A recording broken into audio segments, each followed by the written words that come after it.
We'll start with basic concepts, Booleans and comparisons. These are the building blocks for making decisions in your programs.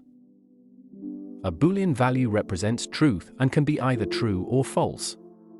These two values are the simplest form of data in programming, and we use them to control the flow of our programs. Let's see a Boolean in action.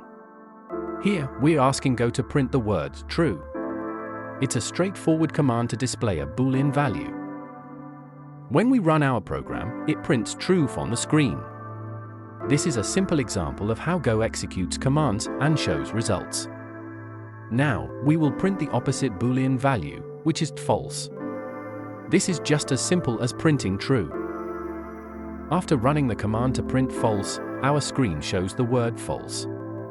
This helps us confirm that our code is working correctly. Let's move on to comparisons.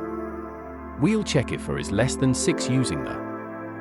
Our comparison shows true because for is indeed less than 6. This result helps us understand how comparisons work in Go. Now, we're going to check if for is greater than 6, reversing our earlier comparison by using the greater than sign.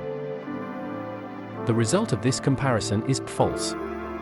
For is not greater than 6, and Go correctly identifies this through our comparison operator. Next, we're using the equality operator, double equal, to see if 2 plus 2 equals 5.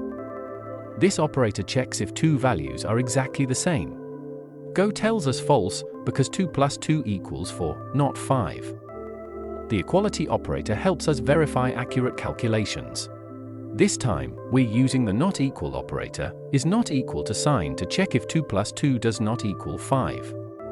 This operator is used to confirm inequality.